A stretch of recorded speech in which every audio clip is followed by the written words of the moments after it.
So 165 of the Indian Evidence Act, it talks about any questions which a court can ask at any stage to anyone at any time. Now, we linked it with section 311 of the CRPC, which talks about the calling and the recalling of the witnesses. And we also studied it along with Order 16 Rule 14 and Order 18 Rule 17 of the Civil Procedure Code. Right. Now, we did two important cases, Iddar Abida, and we also did the case of Zahira Sheikh.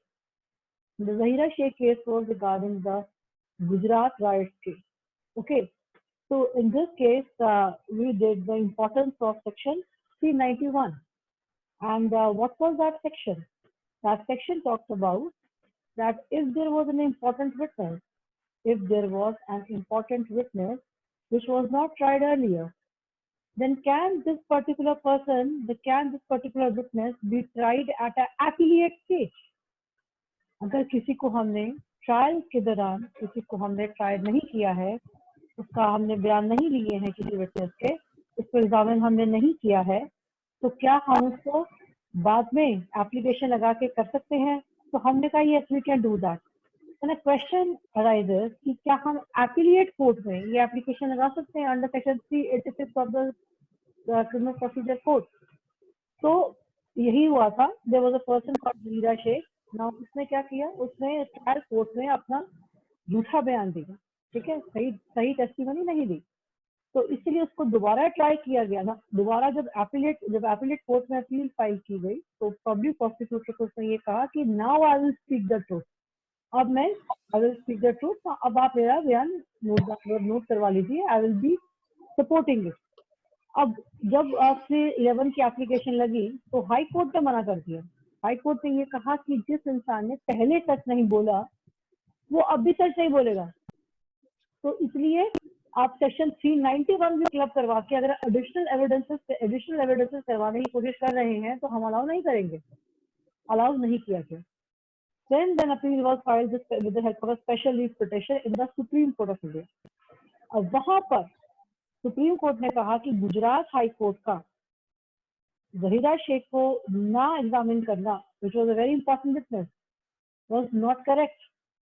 So the case was transferred from the Gujarat High Court to the Bombay High Court, and there again she was she gave a false evidence and she was held liable for a perjury under section 193 of the Indian Penal Code. So this was the interplay of the sections that we did. Right? Then we started with altogether a new section yesterday, which was section 313. For all those people who missed yesterday's lecture, it's a bit of repetition so that you can be more clear, and those who are present, they'll be more clear on the topic. We are talking about section 313 now. 313 of what? 313 of the Criminal Procedure Code. Now, section 313 talks about the examination of the accused. Now, it is not the examination of the witnesses. It is the examination of the accused. Whether accused could be a witness, that is another question. And for which we have section 315 for that. So right now we are dealing with section 313, which talks about the examination of the accused. अब question ये arise होता है कि जब एक trial चल रहा होता है तो अक्यूज को एग्जामिन कब किया जाएगा? ठीक है, विटनेसेस को तो आप एग्जामिन कर ही सकते हैं. हमने पहले सेक्शन पढ़ ही लिया 165 of the Indian evidence act, section 311 of CRPC, calling and recalling, order 16 rule 14, order 18 rule 17. ये विटनेसेस की स्पेसिफिकली विटनेस के लिए थे. अब हम बात कर रहे हैं कि क्या हम अक्यूज को एग्जामिन कर सकते हैं और अक्यूज को एग्जामिन हम कब कर सकते हैं. ठीक है, अब देखिए ऐसा है कि if you know about jurisprudence, now the cardinal principle of a criminal jurisprudence is that the accused must know what is the offense with which he is charged, right? And he must have a right to be heard. अगर आप accused हैं, अगर आप पे murder का या rape का charge है या कोई भी क्रिमिनल ऑफेंस का चार्ज आप पे है, तो कम से कम आपको, अगर आपको हम कोर्ट ने चार्ज किया तो पता तो होना चाहिए कि मेरे अगेंस्ट चार्जेस क्या हैं। जब तक आपको यही नहीं पता होगा कि आपके अगेंस्ट चार्जेस क्या हैं, आप अपने आप को किस बेस पे डिफेंड करेंगे? आप लॉयर करेंगे, वो लॉयर किस बेस पे डिफेंड करेगा आपको? आपको तो पता ही नहीं है कि आपके अगेंस्ट चार्जेस क्या हैं। So it is very, very important that before your trial starts, if you are an accused, before your trial starts, you should know what are the offenses with which you are charged. Okay, this thing is clear. आपको पता तो होना चाहिए आपने क्या गलती करी है, राइट? तो उसके बाद ट्रायल स्टार्ट होता है, ठीक है? तो हमने कल क्रिमिनल लॉ की 3 स्टेजेस करी थी, ठीक है? हमने कहा था कि जो क्रिमिनल लॉ होता है वो 3 स्टेजेस में आता है, जो है इन्वेस्टिगेशन, सेकंड स्टेज है इंक्वायरी एंड थर्ड स्टेज है आपका trial. Now this stage of investigation, जो भी क्रिमिनल केस होता है, देखिए आप कोई भी केस क्रिमिनल केस ले लीजिए, कोई भी क्रिमिनल केस ले लीजिए, उसकी शुरुआत ही आपकी एफआईआर से होती है, ठीक है? एफआईआर से वो शुरू होगा, फाइनल रिपोर्ट पे वो खत्म होगा, ठीक है? 173 क्लॉज 2 फाइनल रिपोर्ट पे खत्म होगा। ये तो क्या हो गया, पहली स्टेज सीआरपीसी में। दूसरी, यहाँ तक किसका रोल था? पुलिस का रोल था, ठीक है? चार्जशीट किसने दी है? Final police report is given by the police officer, the investigating officer, right? Then the next stage is the stage of inquiry. The next is the stage of inquiry. Now, in this inquiry stage, it starts with the cognizance. What is cognizance? Now, cognizance is the application of the judicial mind by a judicial magistrate, right? Now, this stage starts with cognizance and it ends with charge framing. And the last stage is the stage of trial. Now the trial, it starts with the charge framing and it ends with the judgment. Okay, and it ends with the judgment. तो अब हमारे लिए जो एक important stage है CrPC की, जो हमने यहाँ डील करनी है, वो है ट्रायल। हम चार्ज फ्रेमिंग की बाद की सिचुएशन की बात करने वाले हैं। हम जो पहली दो हमारी स्टेजेस थी सीआरपीसी की, उस पर हम नहीं 313 लगा रहे, ठीक है ना?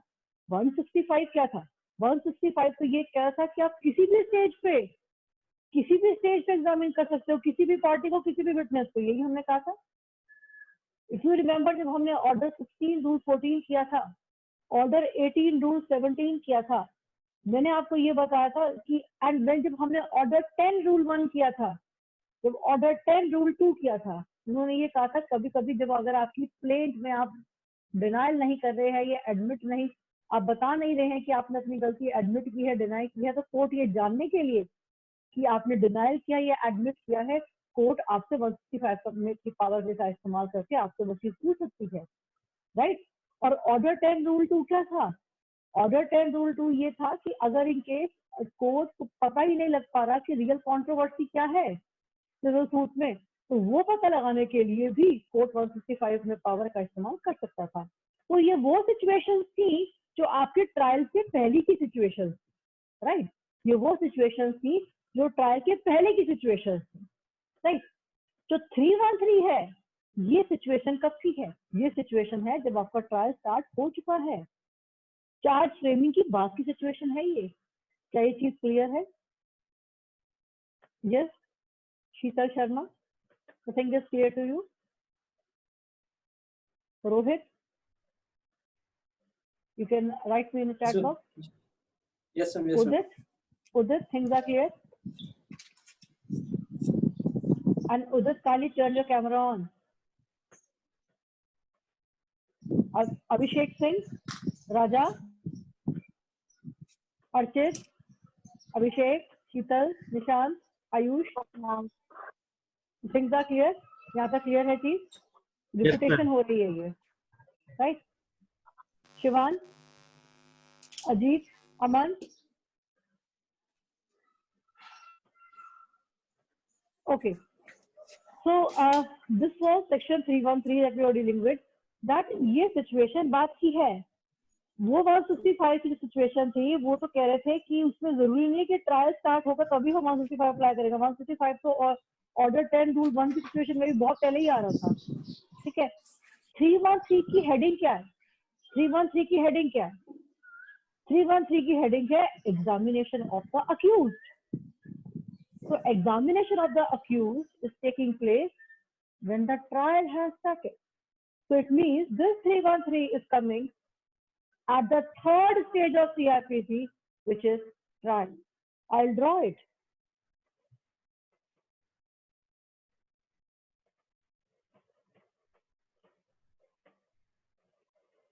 Now, I told you that there are three stages. The stages of investigation, the stage of inquiry,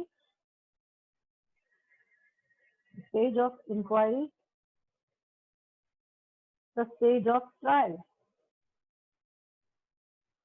These are the three stages, right? And I'm repeating it again. This case starting with FIR, section 154. It's ending with the charge sheet, or we call as the final police report. Okay? This is section 154, CRPC. This is section 173, clause 2 CRPC. Now, then come the inquiry stage. This stage is starting with cognizance. This is covered under section 190 of CRPC. And it's ending with the charge framing.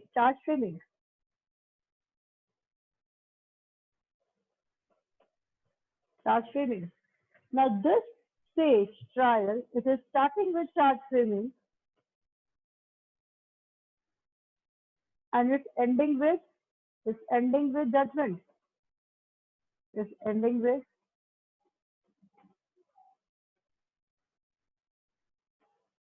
judgment. Right. So these are the three stages.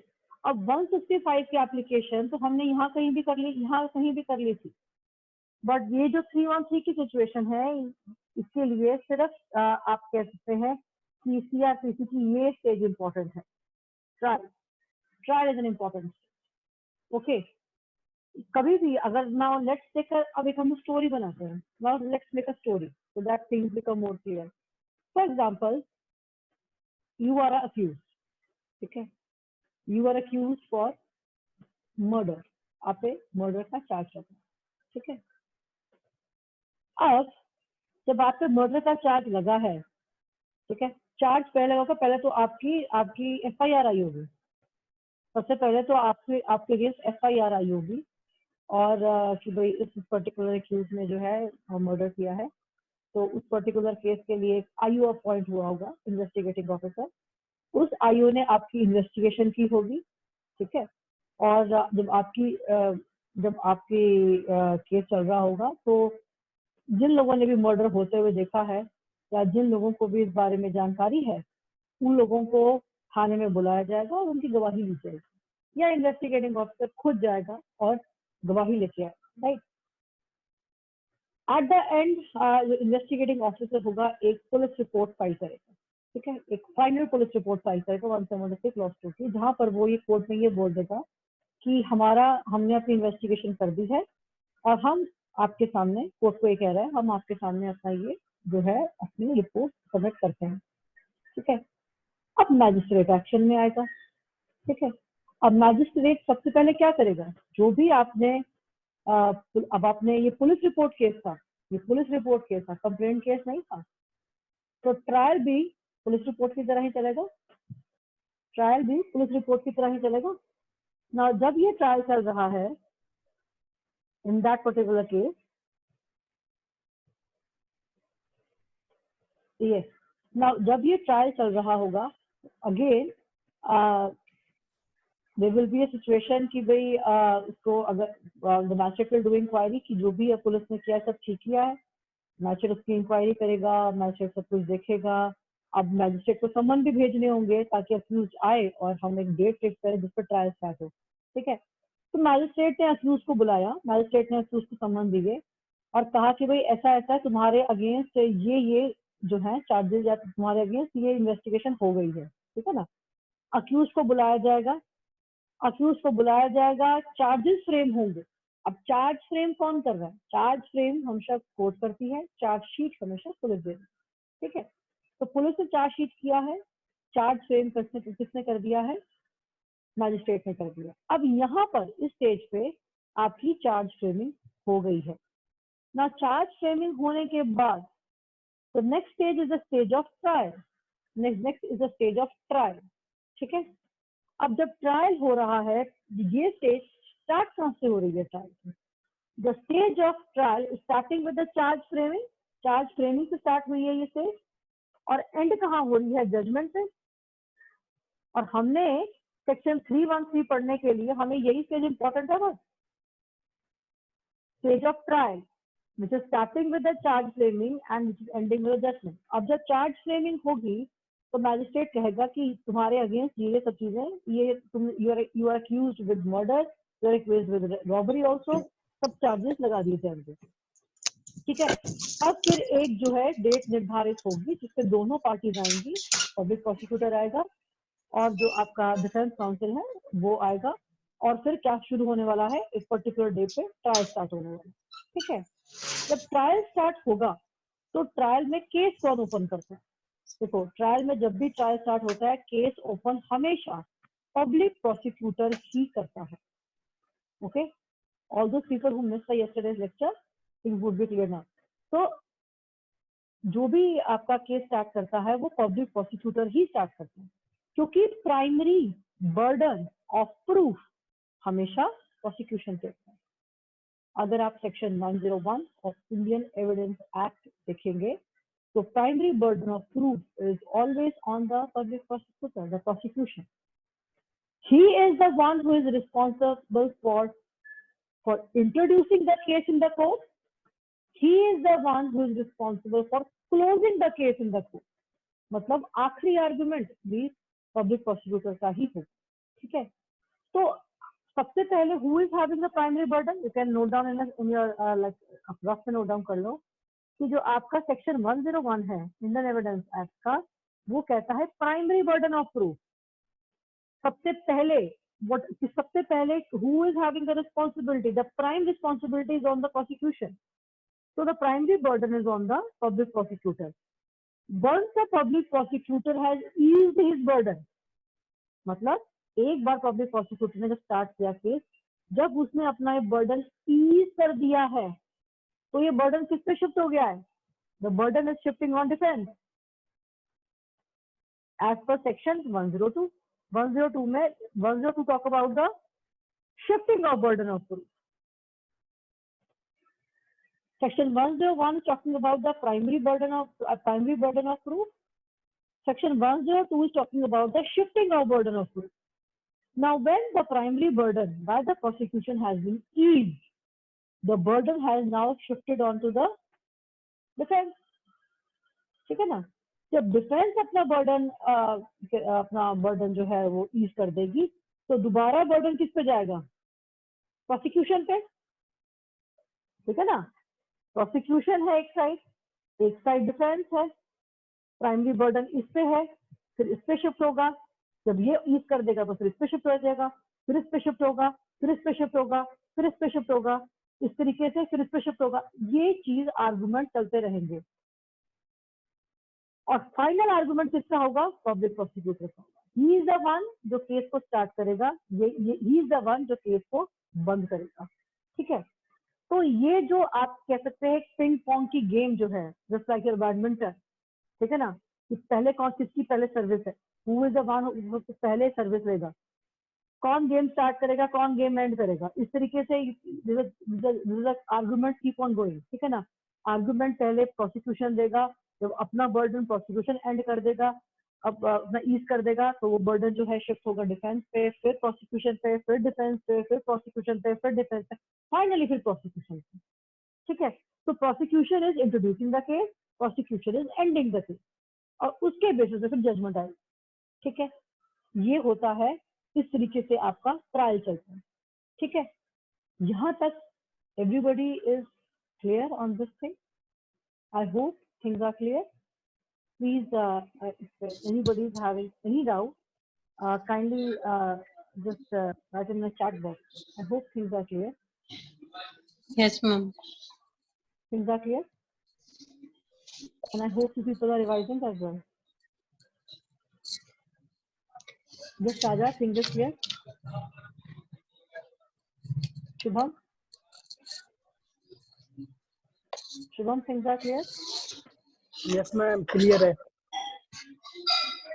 Okay, so now we are coming again to our section 313. Now this is now हमने ये पता लगा लिया है कि this is the stage which is important. Now we are dealing with the third stage of CRPC. We are dealing with the third stage of CRPC. We are not like 313 is not coming in investigation. Please, I can hear some sound coming at your end. So kindly just sit in a closed environment. So here in this investigation stage is not that important here. Inquiry stage is not that important here. What is important here is the third stage, which is the stage of a trial. Okay, so 313 आपका यहाँ लग रहा है. Okay, so I'm making a new drawing now. Now yesterday somebody asked me, I guess Shivan asked me कि क्या हम ये जो 313 की situation है, क्या हम ये पहले लगा सकते हैं? मतलब क्या किसी भी स्टेज पे आ सकती है? जरूरी है प्रोसिक्यूशन के एविडेंस से बाद में ही आए? क्या ये ट्रायल से पहले आ सकती है? तो कल भी मैंने ये बताया था कि ट्रायल से पहले सिचुएशन नहीं आएगी. ठीक है, देखो जब भी किसी एक्यूज को चार्ज किया जाएगा या जब भी किसी एक्यूज के अगेंस्ट या तो उसको कोर्ट चार्ज करेगी या उसको डिस्चार्ज करेगी. डिस्चार्ज मतलब कि हमें तुम्हारे अगेंस्ट कुछ नहीं मिल रहा तो हम तुम्हें डिस्चार्ज करते हैं या हम तुमको चार्ज करते हैं. ठीक है ना? तो गेटिंग मी? देखो या तो चार्ज फ्रेमिंग होती है या तो किसी को चार्ज किया जाता है. ठीक है, या किसी को डिस्चार्ज किया जाता है, या किसी को चार्ज किया जाता है या किसी को डिस्चार्ज किया जाता है. ये दो सिचुएशन ही होती है. Okay, now it could B situation either of charge और डिस्चार्ज. या तो किसी को चार्ज किया जाएगा या किसी को डिस्चार्ज किया जाएगा. अब अगर किसी को चार्ज किया गया है तो फिर क्या शुरू हो रहा है? ट्रायल शुरू हो रहा है. जब ट्रायल शुरू हो रहा है तो यहाँ कहीं प्रोसिक्यूशन ने अपने एविडेंस देने स्टार्ट कर दिए. प्रोसिक्यूशन ने अपना केस बिगिन कर लिया है. Prosecution has begin his case. ना प्रोसिक्यूशन यहाँ पर अपना एविडेंस दे रहा है. उसने अपने एविडेंस दे दिए. मतलब प्रोसिक्यूशन क्या कर रहा है? आप अक्यूज है, प्रोसिक्यूशन आपके अगेंस्ट सारे एविडेंस दे रहा है कि इस अक्यूज ने ऐसे किया है वैसे किया है. आपके अगेंस्ट सब कुछ वो बोल रहा है और विटनेसेस भी लगा रहा है, एविडेंस भी लगा रहा है. मतलब उसने अपना केस जो है स्टार्ट कर दिया आपके अगेंस्ट. ठीक है, अब जब यहाँ पर मान लो प्रोसिक्यूशन ने स्टार्ट किया अपना मतलब अपनी टर्न, यहाँ मान लो उसने अपनी टर्न एंड कर दी. Here the prosecution has ended. I think आपका जो नेट है बार बार डिस्कनेक्ट हो रहा है और बार बार लोग रिक्वेस्ट कर रहे हैं एडमिट के लिए. ठीक है, तो अब इसमें क्या है कि प्रोसिक्यूशन ने चार्ज फ्रेमिंग हो गई थी. प्रोसिक्यूशन ने केस स्टार्ट कर दिया. प्रोसिक्यूशन ने आपके अगेंस्ट काफी कुछ बोला, आपके अगेंस्ट काफी सारे एविडेंस लगाए, आपके अगेंस्ट विटनेसेस लगाए. अब prosecution is resting his case. उसने अपनी बर्डन ईज कर दिया. नाउ बर्डन किस पे शिफ्ट होगा? Burden is shifting on defence. Here defence is coming. Defense is coming to give his evidence. Now defense is coming to give the evidence. यहाँ पर defense evidence देगा अपने. मतलब आपका वकील जो आपको बचाएगा वो यहाँ आ रहा है. ठीक है, Now ये जो गैप है मतलब प्रोसिक्यूशन के एविडेंस के बाद और डिफेंस के एविडेंस देने से पहले जो ये सिचुएशन है, दिस इज द सिचुएशन. यहाँ पर this is the situation of section 313, section 313 clause 1 sub clause B.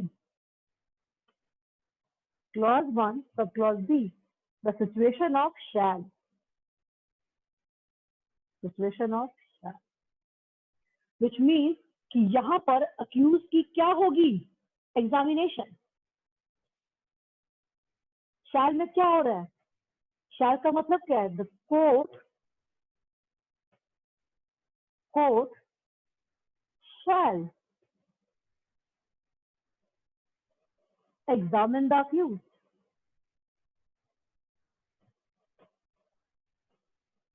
Examine the accused, ये वो सिचुएशन है जहां पर कोर्ट जो है अक्यूज को एग्जामिन करेगी ही करेगी। It is mandatory, it is mandatory, it is mandatory.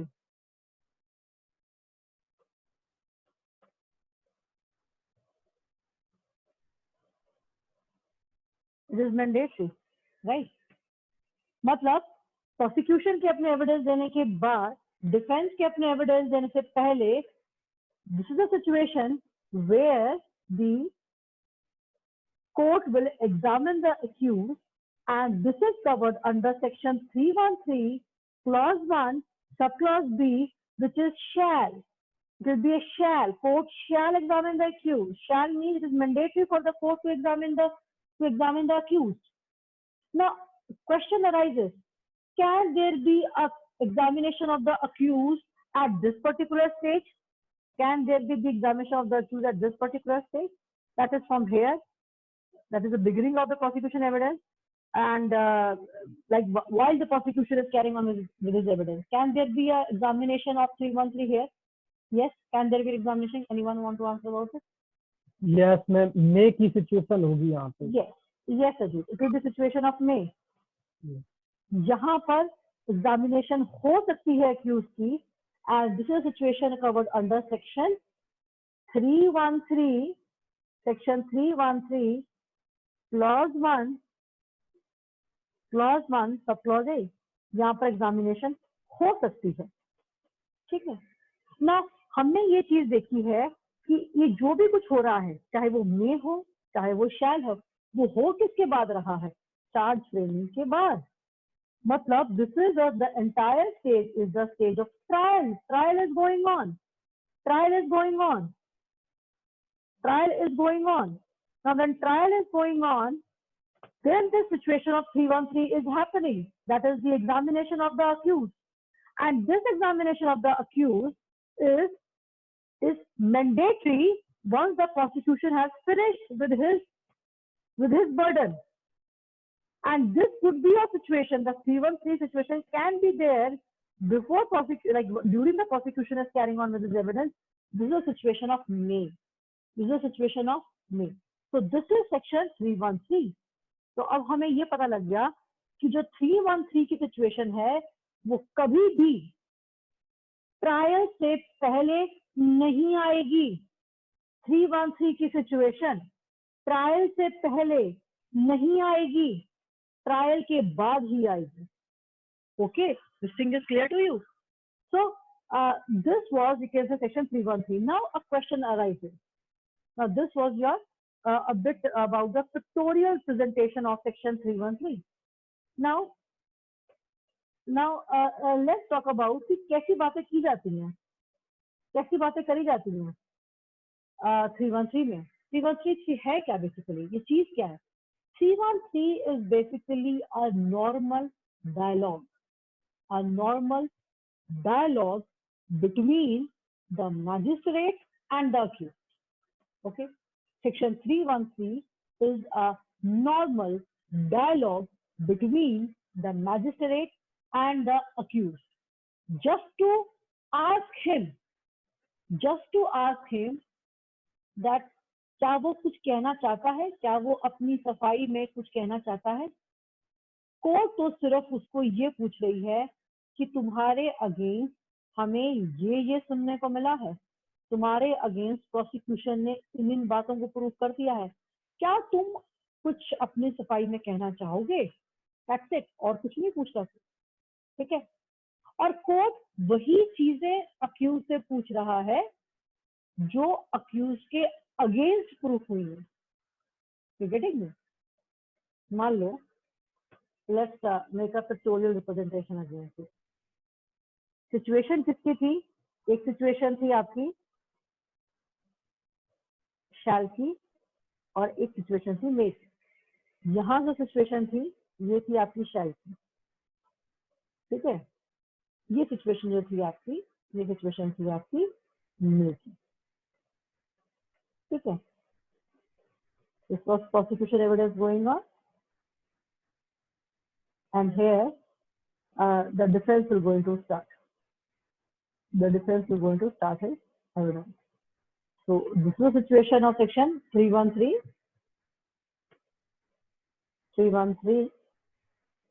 1B.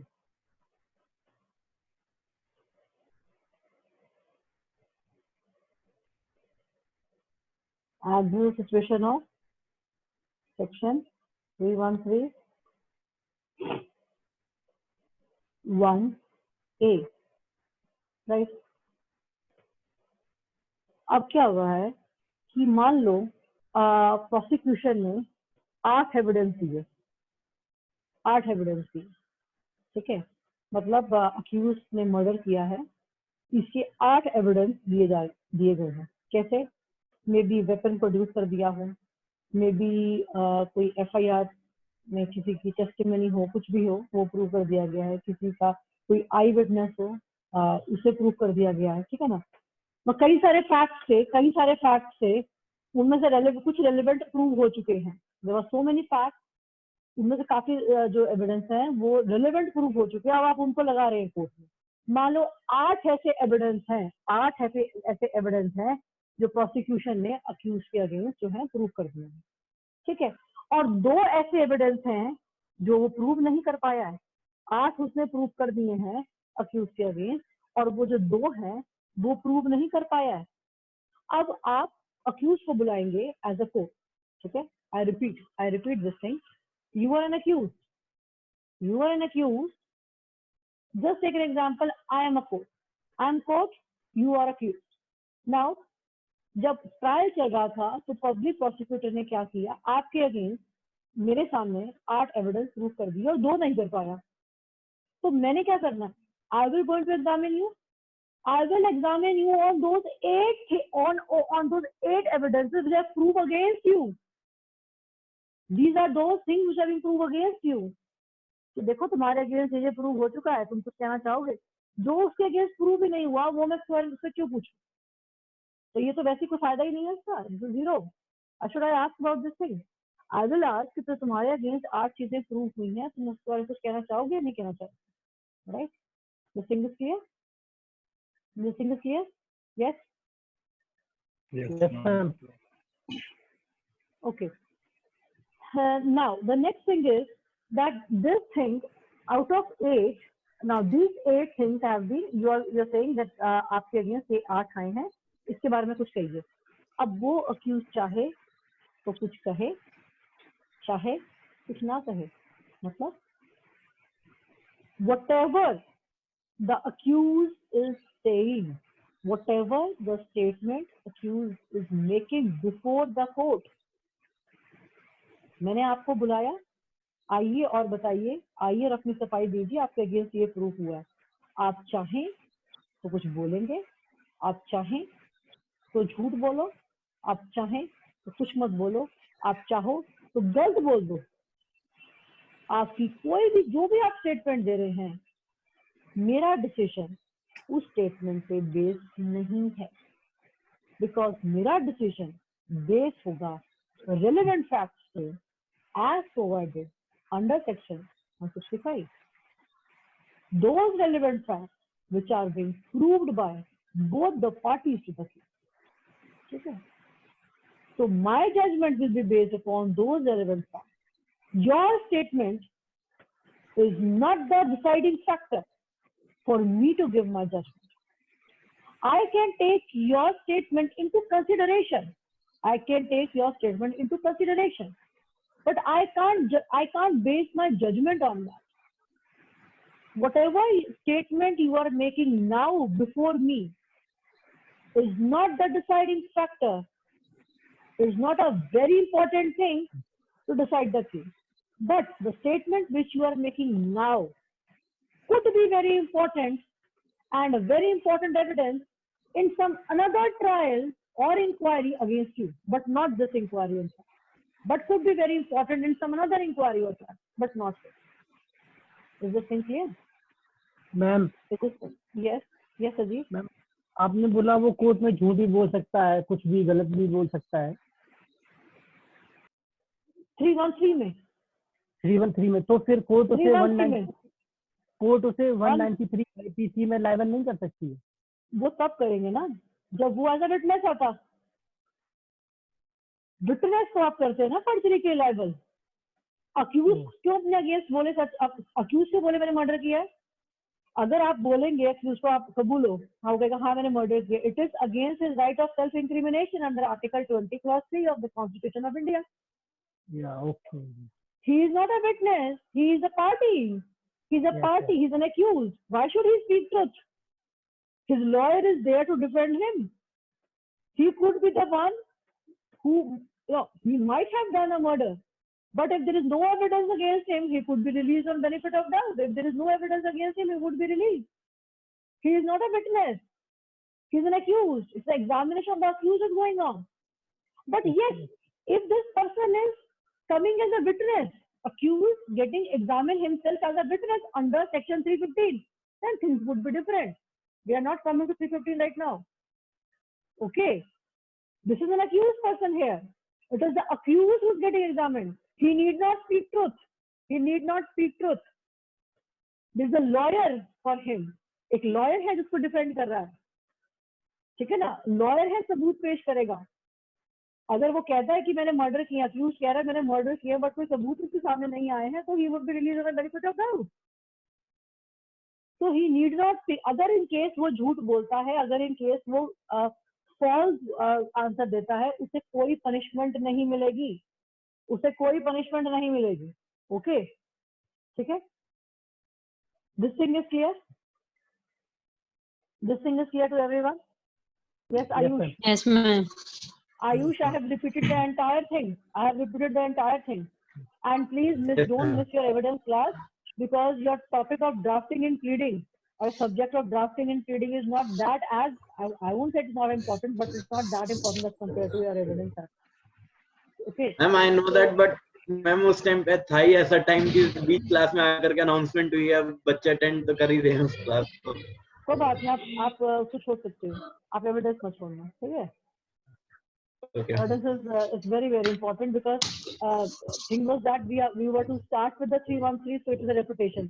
अगर हम बहुत एडवांस स्टेज में होते 313 के तो शायद रिपीट ना हो पाता. राइट. तो हमने ये चीज डिसाइड, हमने ये चीज डिस्कस करी है कि 313 वो ट्रायल की सिचुएशन में. पहली बात. दूसरी बात, वो प्रोसिक्यूशन के एविडेंस स्टार्ट करने से पहले कभी नहीं लगेगा. और प्रोसिक्यूशन के एविडेंस स्टार्ट करने के बाद ही लगने वाला.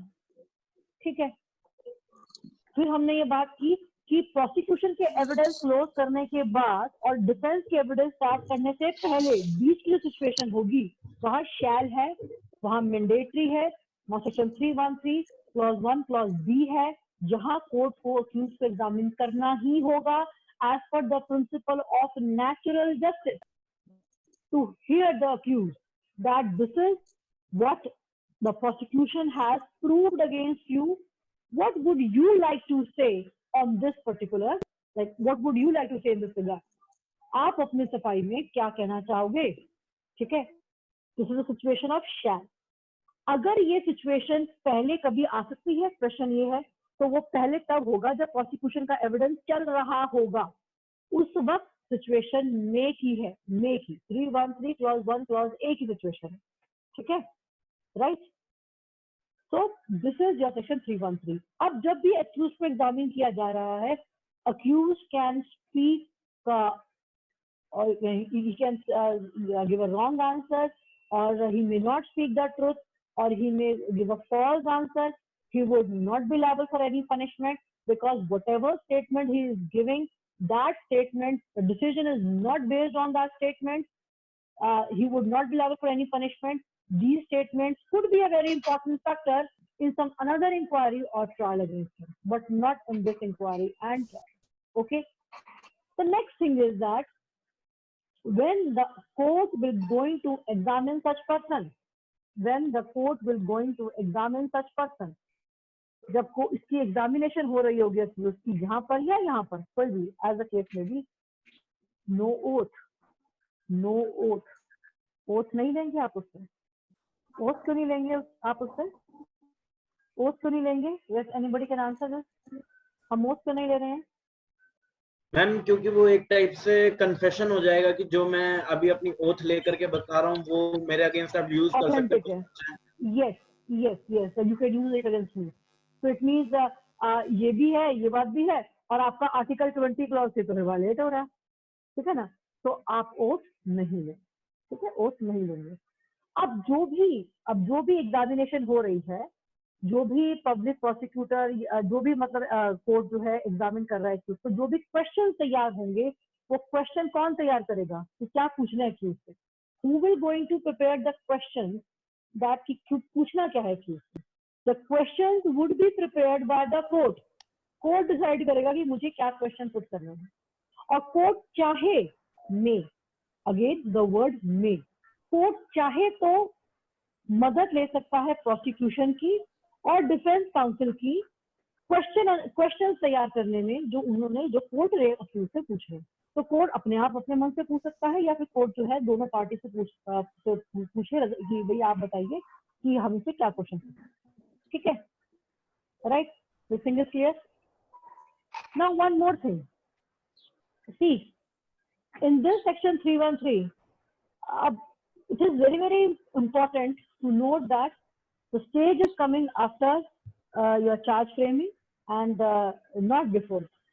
This is to be taken care of. अच्छा, अगर एक चीज और है, अगर मान लो ये 8 एविडेंस है, मैंने आपको बताया था ये 8 एविडेंस हैं जो अक्यूज के अगेंस्ट प्रूफ हुए हैं।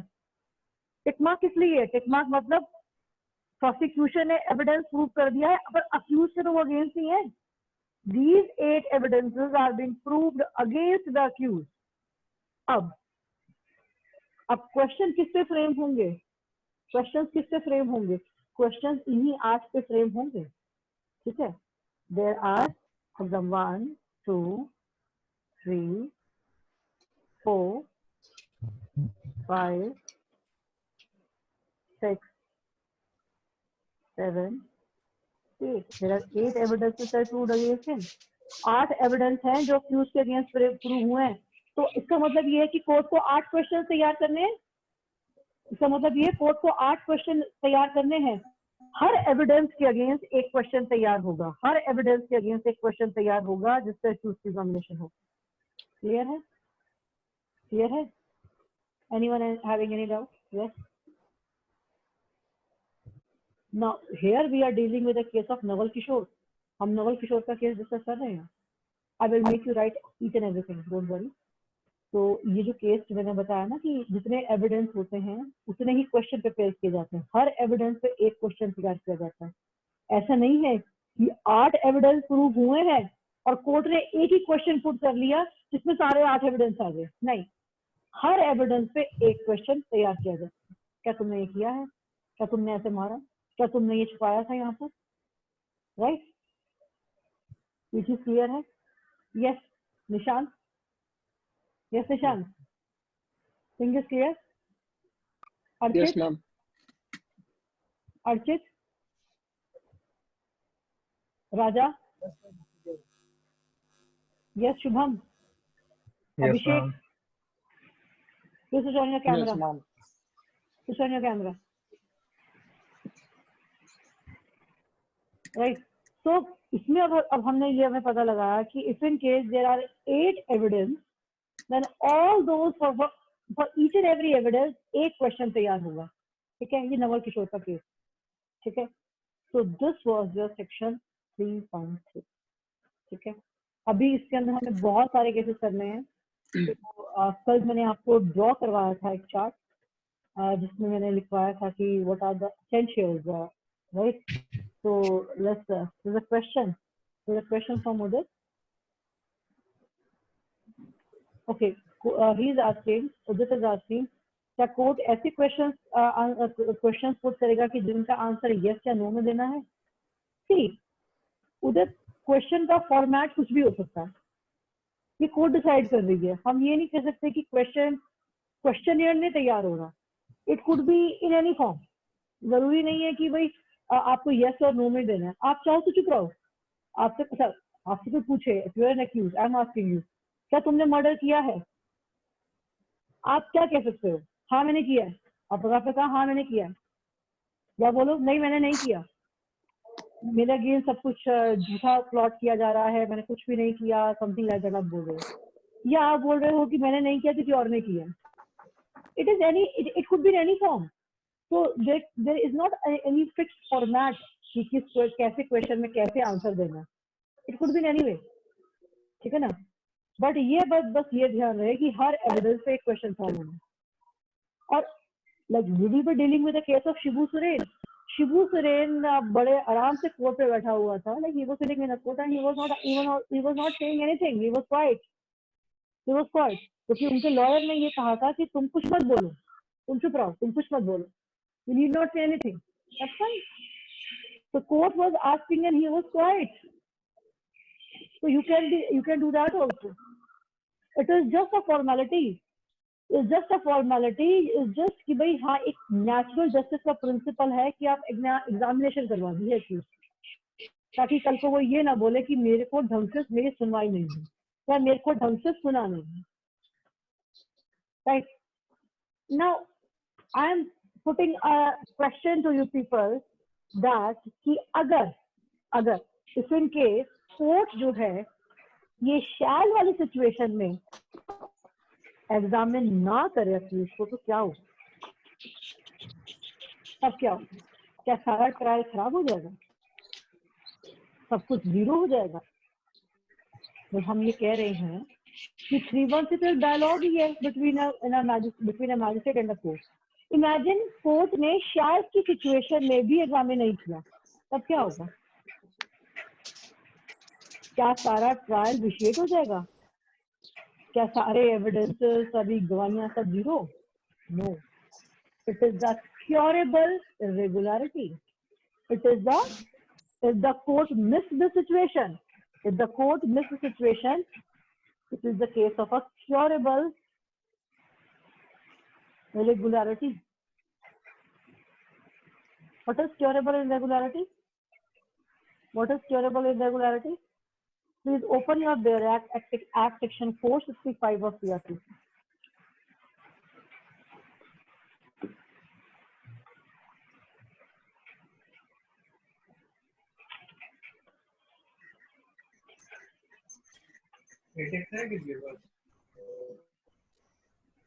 Curable irregularity.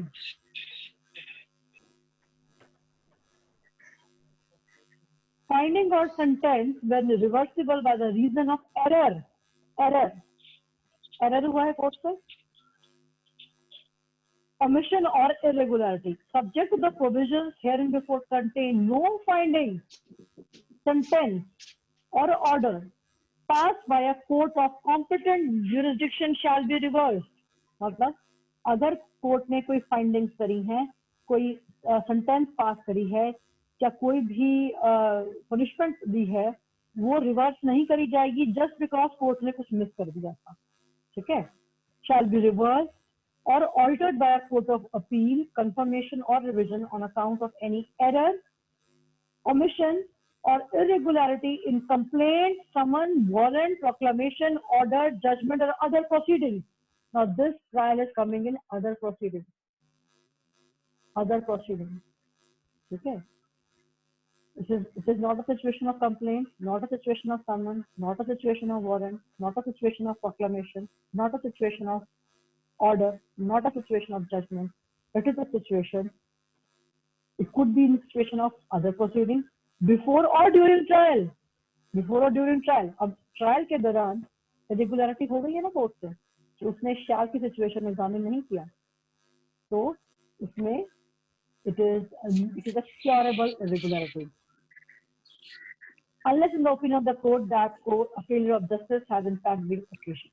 ठीक है, so this mistake which the court has done could be cured. It is a curable irregularity.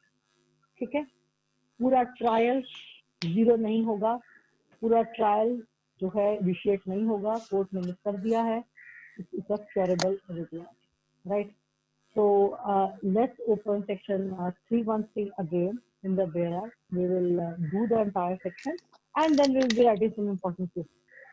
Okay. After section 313, we'll take a 5 minutes break, right? Please let me know if the things are clear. Please let me know if the things are clear. Yes, ma'am. Shivan, things are clear? Yes, Shivan.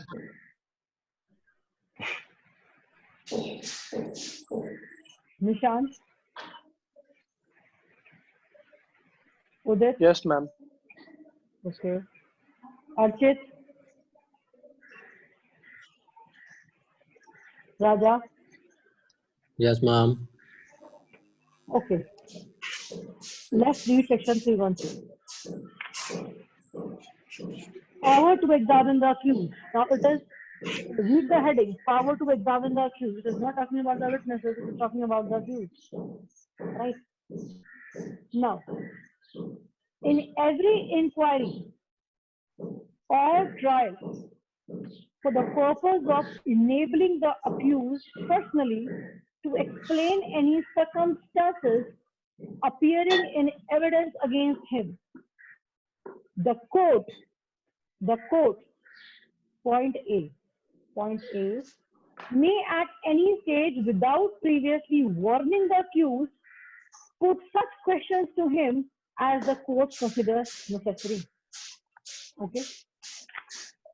Point number B, shall after the witnesses for the prosecution have been examined and before he is called on for his defense, question him generally on this case. Take care of situation shall done. After prosecution evidence and before defense. Okay, the situation of shall. Provided that in some case where the court has dispensed with the personal attendance of the accused, it may also dispense with his examination under clause 3. Now, let's discuss this point as well. I can hear some sound at the back.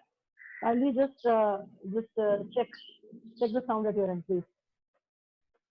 Now, अब यहाँ लिखा हुआ है समन case की बात की गई है. समन केस क्या है? देखो, ट्रायल जो होते हैं ना आपके, हमें इतना पता है कि सीआरपीसी की ट्रायल स्टेज डिस्कस हो रही है. जो ट्रायल होते हैं ना आपके, वो 4 टाइप के होते हैं. ठीक है.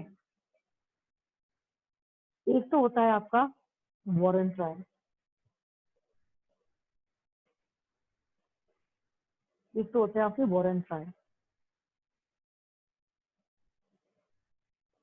ठीक है. एक होते हैं आपके समन ट्रायल.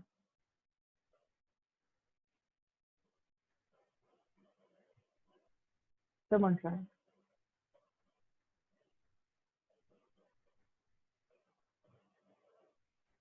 और एक होता है आपका summary trial.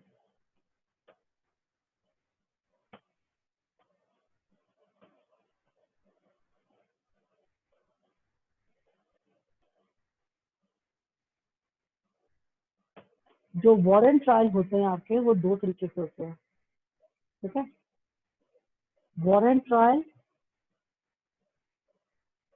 On police report cases. On police report cases. ये कौन से होते हैं? ये वो होते हैं जो एफआईआर के थ्रू आते हैं. ठीक है. वो मैटर जो एफआईआर के थ्रू आते हैं. दूसरे होते हैं वारंट ट्रायल अदरवाइज. जो कंप्लेंट केसेस है. Otherwise, yes, otherwise on police report. ये भी 2 तरीके के होते हैं. एक होता है कंप्लेंट, जो कंप्लेंट के तौर पे आते हैं मैजिस्ट्रेट के सामने डायरेक्टली, जिसमें एफआईआर नहीं होती है. और एक होते हैं जो इंफॉर्मेशन के थ्रू आते हैं, जो मैजिस्ट्रेट को खुद इंफॉर्मेशन आती है कहीं से कुछ हुआ है, मतलब मैजिस्ट्रेट ही केस फाइल करा रहा है. ठीक है. This is trial. See, we are not dealing with CRPC right now. We are not dealing with the details of CRPC. I'm just giving you an overview. When we will be dealing with CRPC, now things would be more clear to you because we have linked a lot of CRPC with evidence. So अभी हमने CRPC का जब हम trial करते हैं तो हम कहते हैं कि ट्रायल जो होते हैं वो 4 तरीके के होते हैं. एक तो होता है वारंट ट्रायल. वारंट ट्रायल होता है बहुत ही सीरियस केसेस के लिए.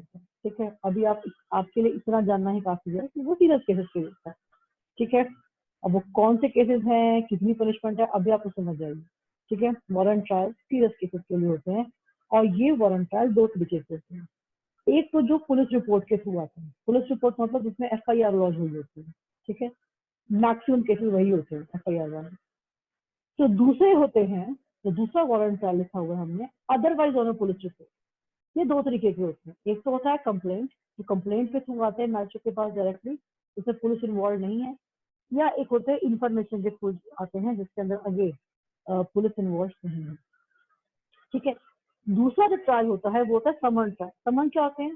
समन होता है कि बहुत इतना सीरियस ऑफेंस नहीं है. ठीक है ना, आपके घर में समन पहुंच गए, पेटी से आपने ऑफेंस किया था, आपको कोर्ट में आने की जरूरत नहीं है, तो फॉर्मल चार्ज फ्रेमिंग आपकी नहीं होगी. इतनी फॉर्मल चार्ज फ्रेमिंग करनी, फिर प्रोसिक्यूशन का आना, फिर डिफेंस का आना, टाइम वेस्ट करने की क्या जरूरत है जब पेटी से ऑफेंस किया है. ठीक है, तो पेटी ऑफेंस किया है तो उसको जल्दी जल्दी खत्म कर दो. इतना डिटेल प्रोसीजर करोगे तो it will be a wasted of the time of the court. ठीक है ना, समन ट्रायल मतलब तो बहुत जल्दी जल्दी में हो रहा है. ठीक है ना, तो फटाफट हमने समन के थ्रू, समन में ही भेज दिया कि आपके अगेंस्ट ये सब कुछ है और आपने समन के थ्रू ही आप उसका आंसर कर दिया. That is someone trial. ठीक है, एक होता है समरी ट्रायल. समरी ट्रायल मतलब ट्रायल तो हो रहा है बट बड़ी शॉर्ट फॉर्म में हो रहा है. समरी एज अ वर्ड से समरी मतलब ट्रायल तो हो रहा है बट शॉर्ट में हो रहा है. सब कुछ हो रहा है, मतलब चार्ज फ्रेमिंग भी हो रही है, प्रोसिक्यूशन भी है, डिफेंस सब शॉर्ट में हो रहा है. That is summary trial. So this is a lengthy trial. Warrant trial is a lengthy trial. Warrant trial is a very lengthy trial. उसी का शॉर्ट हो गया समरी ट्रायल. और समन ट्रायल हो गए जो आपके समन जो आपके घर पहुंचते हैं कि आपने ये किया, उसी में आपका ट्रायल हो जाना, मतलब बहुत शॉर्ट फॉर्म में और भी छोटा समन ट्रायल. तो ये 313 का जो आपका ये जो 313 में जो प्रोविजो है वो ये बोल रहा है कि अगर आपका समन ट्रायल का केस है या समन का केस है तो वो इतना छोटा केस है कि उसमें तो आपके आने की जरूरत ही नहीं है. अगर उसमें आपकी आने की जरूरत नहीं है एज एन एक्यूज तो उसमें आपकी एग्जामिनेशन की भी जरूरत नहीं है. तो कोर्ट चाहे तो अगर आपको बुला नहीं रहा तो कोर्ट चाहे तो आपको एग्जामिन भी नहीं करेगा. ठीक है, this is what we do. ठीक है, please read your section 313 proviso again. Provided that in a summon case where the court has dispensed with the personal attendance of the accused, कि आपको आने की जरूरत नहीं है, it may also dispense with the examination under clause B. Right? Then the second point, no oath shall be administered to the accused when he is examined under subsection 1. We have done this thing. Now comes the third point. The accused shall not render himself liable to punishment by refusing to answer such questions or by giving false answers to them. कोई punishment नहीं. Clear है? Again, we have discussed this point. Fourth, the answer given by the accused may be taken into consideration in such inquiry or trial. It will be taken into consideration, but judgment is not based on it. It could be taken into consideration and put in evidence for or against him in any other inquiry into or trial for any other offense which such answers may tend to show he has committed. Right? Last one, the court may take the help of public prosecutor and defense counsel in preparing the relevant questions which have been put to the accused. So this was the section 313. This was the section 313. And we have discussed all these facets of section 313. So please let me know if in case you have any doubt in it. We have discussed the entire section. Yes, Ajit. Ma'am, last point आपने बोला था court ask accused in written form also. Yes, please. Court asked to accused in written form. Last point आपने 313 का यही भी लिखा है शायद. Yes, in written form. So what's the doubt in it? तो ये मैम ये ओथ का काम नहीं करेगा जब रिटन फॉर्म में ले रहे हैं. No, oath क्या है? ओथ होती है जब आप सिग्नेचर देते हैं अपने नीचे, जब आप कहते हैं कि आप एक ऑथेंटिसिटी दे रहे हैं। रिटन फॉर्म में आपकी तो प्लेन हो, चाहे रिटर्न स्टेटमेंट हो, चाहे आपका कोई सिविल केसेस और क्रिमिनल केस में जो आप अपना एप्लीकेशन लगा रहे हो, FIR, सब कुछ रिटन फॉर्म में तो है। Everything is in written form. आपके तो चार्जेस भी रिटन फॉर्म में लगे हुए हैं, आपको तो समन भी रिटन फॉर्म में दिया गया है, आपकी तो चार्ज फ्रेमिंग भी रिटन फॉर्म में हुई है, बट यू आर अक्यूज्ड ना, you are not guilty. Oath is something else. Oath is something else. Oath is giving the authentication. It is not authentication. Whatever I am speaking, I may speak false also, I may speak wrong also, I may speak untruth also. I am not liable for it. Oath means that yes, I am ready, that you can take any action against me if I am giving this statement. Oath is type of a declaration. It's type of a disclaimer. Not disclaimer, sorry, not a disclaimer. It's a declaration. I am declaring. Right? So this is the difference. Everything is in a written form. The case is going in the written form. Yes, Shivam. तो आपने इसका section कौन सा बताया था कि जो उसको विशिएट नहीं करती प्रोसीडिंग्स को, मतलब 465. Yes, we'll be dealing with this section and we'll be writing a case on it also. Like for every topic that we have discussed, every point we have discussed, there will be a case that we'll be writing. Okay, so now I take a 5 minutes break and then we'll resume after 5 minutes. Okay, please if in case again you have any doubt, you can ask me, then write in the chat box. Okay, so see you after 5 minutes, right?